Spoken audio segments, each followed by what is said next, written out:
For my brother's birthday, they rented a party bus, hired a DJ, and surprised him with a weekend getaway.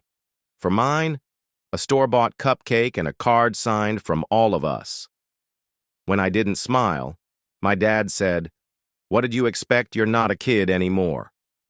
I just blew out the candle, packed a bag, and left without saying a word. That night, my sister texted, "Mom's crying, where are you?" Her voice cut through the silence like glass shattering. "Adrian, stop pretending you didn't know. He was always more to me than just your friend." I froze. My hands tightened around the chipped coffee mug. My best friend. She said it like it wasn't a confession, like it was mercy. That one line rewrote the last 2 years of my life in a single breath.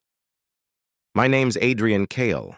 I'm 26, and for as long as I can remember, I thought love was the one thing that could fix people.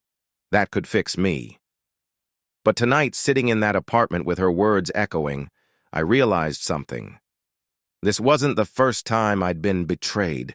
Not by her, not by him, not even by love itself. Her name's Marin. We met in college. She had that laugh that could silence storms. My best friend? Jonah.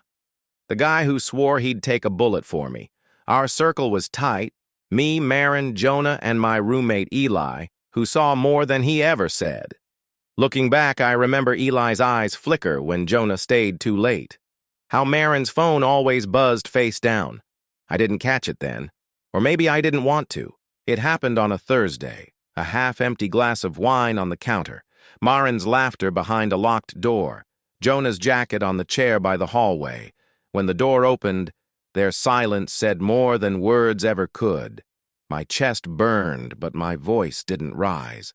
I only whispered, "I think I always knew." I didn't throw things. I didn't scream. I just looked at them and asked, "How long?" Marin's lips trembled. Jonah couldn't meet my eyes. I picked up my keys, walked out, and said the line I'd been choking on for months. If love means losing myself, I'd rather lose you. When I was 10, I watched my father drive away after telling my mom he couldn't do this anymore. I stood in the doorway clutching a birthday card he hadn't signed. That same hollow throb returned tonight. Same silence. Same weight pressing against my chest, and suddenly I realized this wasn't just about Marin or Jonah. It was about every time I believed love wouldn't leave me. Eli found me later. "You don't have to pretend you didn't see it coming," he said. Turns out he'd known. Everyone had. They just didn't know how to tell me, and for the first time in weeks, I laughed. Bitter, broken, but real. "You thought I'd collapse," I muttered into the night. "You were wrong." The group shattered overnight. Marin called, begged, said it was just a mistake. Jonah switched sides, told people I'd overreacted. Eli stopped speaking to both of them.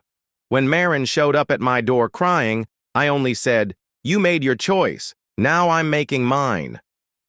The next morning, my phone lit up with a message from a city I'd once dreamed about moving to. "Position open. If you're ready, come." I stared at the mirror that night, a packed bag on my bed. For years, I thought loving someone meant sacrificing yourself. But standing there, I finally saw it. Love without respect isn't love. I zipped the bag shut. For the first time, I choose me. The bus ride out of town was quiet. My phone buzzed.